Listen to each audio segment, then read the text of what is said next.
Wisdom shines in talks with Sri Ramana Maharshi. My comments bring this profound wisdom into your experience. I'm Richard. Welcome. I'm reviewing and commenting on the book Talks with Sri Ramana Maharshi. Today is from Talk 203. Mr. Verma, Financial Secretary of the Posts and Telegraphs Department, Delhi, he had read Paul Brunton's Search in Secret India and The Secret Path. He lost his wife, with whom he had led a happy life for 11 or 12 years. In his grief, he seeks solace. He does not find solace in reading books, wants to tear them up. He does not intend to ask questions. He simply wants to sit there and derive what solace he can in the presence of Maharshi. Maharshi, as if in a train of thoughts, spoke now and then to the following effect. It is said the wife is one half of the body, so her death is very painful. This pain is, however, due to one's outlook being physical. It disappears if the outlook is that of the self. The Brihadaranyaka Upanishad says the wife is dear because of the love of the self. If the wife and others are identified with the self, how then will pain arise? Nevertheless, such disasters shake the mind of philosophers also. We are happy in deep sleep. We remain then as the pure self. The same we are just now, too. In such sleep there was neither the wife, nor others, nor even I. Now they become apparent and give rise to pleasure or pain. Why should not the self, which was blissful in deep sleep, continue its blissful nature even now? The sole obstruction to such continuity is the wrong identification of the self with the body. The Bhagavad Gita says, "The unreal hath no being, the real never ceaseth to be. The truth about both hath been perceived by the seers of the essence of things." The real is ever real.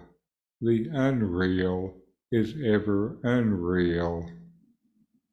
Again, he is not born, nor doth he die, nor having been, ceaseth he any more to be. Unborn, perpetual, eternal, ancient, he is not slain when the body is slaughtered. Accordingly, there is neither birth nor death. Again, why mourn the dead? They are free from bondage. Mourning is the chain forged by the mind to bind itself to the dead.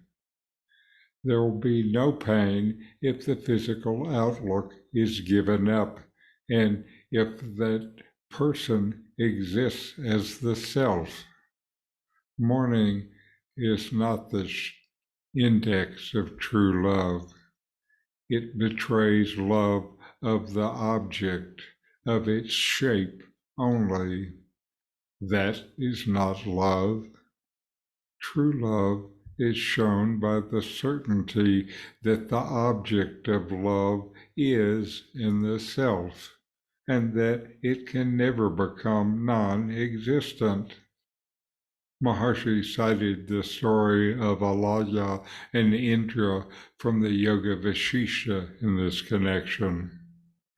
Still, it is true, pain on such occasions can only be assuaged by association with the wise. In this talk, Ramana Maharshi addresses Mr. Varna's deep grief and the pain he experiences after losing his wife. Maharshi begins by acknowledging the intense emotional impact of losing a spouse and the profound sorrow that arises from such a loss. Maharshi then introduces the idea that the pain is rooted in the physical outlook and identifying with the body, emphasizing the concept from the Brihadaranyaka Upanishad that states the wife is dear because of the love of the self. He says that by identifying the wife as the self, the pain can be transcended. In the self, there is nothing gained or lost. Maharshi talks then about the nature of consciousness and our experience. He starts with the blissful state of deep sleep, where the sense of I is absent, and then the waking state, where pleasure and pain arise due to identification with the body. Identified with the body, it feels like you change as the body changes states. But does consciousness change when the state of the body changes? Misidentification with the body is the problem. The assumption that I am an individual. I am this body. As long as you hold to this, it feels like you change as your body changes. Do you? You're in the waking state right now as you listen to this. The inner peace experienced during sleep is present right now.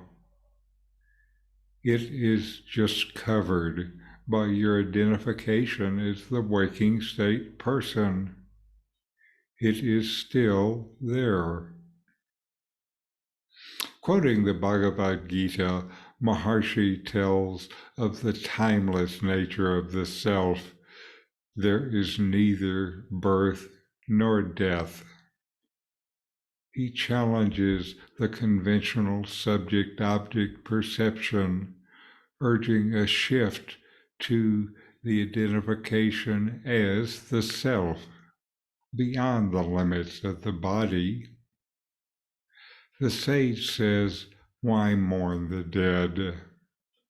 True love transcends any physical form with the knowledge that the object of love exists as the self. Maharshi illustrates this point with the story of Alaya and Indra from the Yoga Vasishtha, illustrating the transient nature of physical forms and the importance of true love and devotion that transcends material appearances.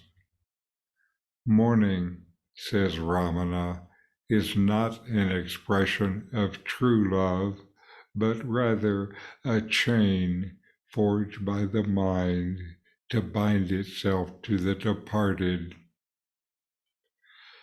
Maharshi emphasizes that relinquishing the physical outlook and knowing your existence as the self can alleviate pain. True love, he says, is demonstrated by the understanding that the object of love is the self, and so is eternal. Ramana underscores the importance of associating with the wise as a means to assuage pain during challenging times.